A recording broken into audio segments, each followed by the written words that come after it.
Kabarnya, pemangkasan anggaran pada tahun 2025 ini berdampak besar pada para penerima KIP kuliah yang bisa menyebabkan putus kuliah.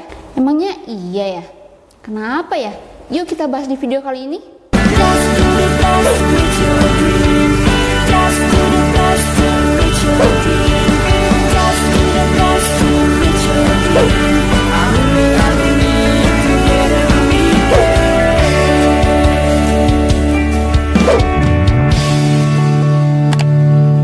Sobat GP, balik lagi nih bareng aku Kak Ara di GP Media Channel.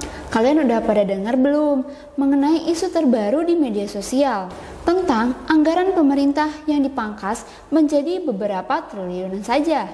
Dan itu berdampak banget untuk para mahasiswa. Apalagi katanya Presiden membuat pendidikan dan juga kesehatan bukan lagi menjadi prioritas utama di negara ini. Kenapa sih bisa begitu? Bahkan di media sosial pertebaran pro dan kontra mengenai kebijakan baru dari Bapak Presiden ini. Antara makan siang gratis dan juga pendidikan, lebih penting mana ya?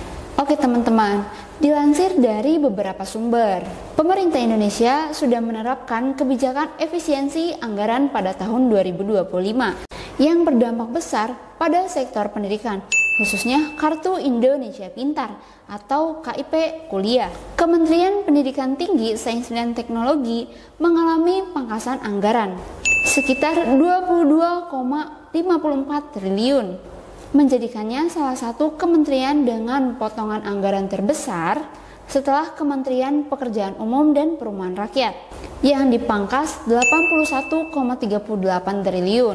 Program KIP kuliah yang sebelumnya memiliki anggaran sebesar 14,698 triliun mengalami pemotongan signifikan menjadi 1,319 triliun.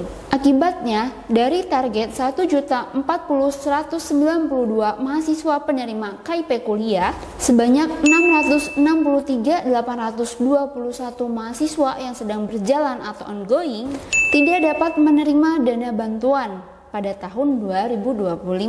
Hal ini menimbulkan kekhawatiran bahwa ribuan mahasiswa terancam putus kuliah karena kekurangan dana. Ramai di media sosial tagar mengenai Indonesia cemas karena hal ini.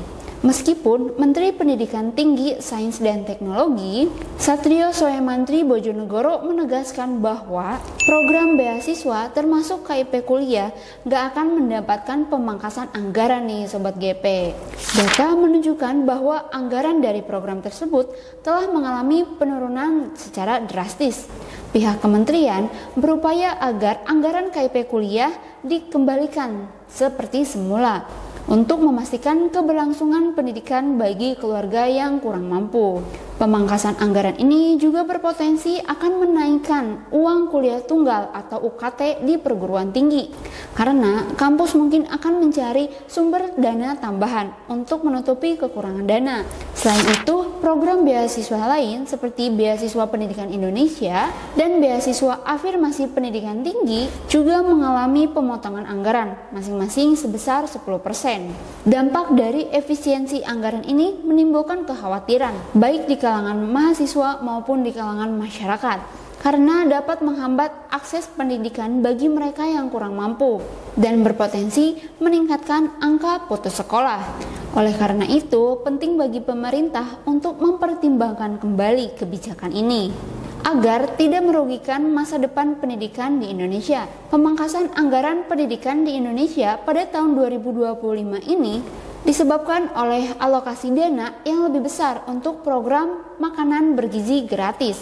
Program ini bertujuan untuk menyediakan makanan sehat dan juga bergizi bagi anak-anak dan juga kelompok rentan lainnya dengan anggaran yang mencapai 71 triliun pada tahun 2025. Untuk membiayai program ini, pemerintah melakukan efisiensi anggaran dari berbagai sektor, termasuk pendidikan. Akibatnya, beberapa program pendidikan mengalami pangkasan anggaran yang dapat berdampak pada kualitas pendidikan dan juga aksesibilitas bagi siswa. Meskipun program makan bergizi gratis memiliki tujuan yang mulia untuk meningkatkan kesehatan dan juga nutrisi bagi anak-anak, namun beberapa pihak mengkhawatirkan bahwa pemangkasan anggaran pendidikan dapat menghambat pencapaian visi Indonesia Emas di tahun 2045 yang menargetkan peningkatan kualitas sumber daya manusia dengan pendidikan yang berkualitas. Dengan konteks ini, pemerintah perlu menyeimbangkan prioritas antara kesehatan dan juga pendidikan untuk memastikan pembangunan sumber daya manusia yang optimal. Jadi Sobat GP, mungkin kebijakan ini banyak sekali menuai pro dan juga kontra. Tapi pemerintah mungkin sedang dan juga sudah berusaha untuk membangun Indonesia Emas.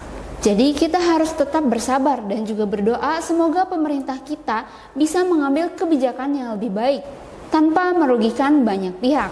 Gimana nih Sobat GP menurut kalian? Komen di bawah ya. Oke, sekian dulu informasi di video kali ini. Kira-kira kita mau bahas apa lagi ya? Jangan lupa untuk like, comment, share, dan subscribe GP Media Channel. Dan sampai jumpa.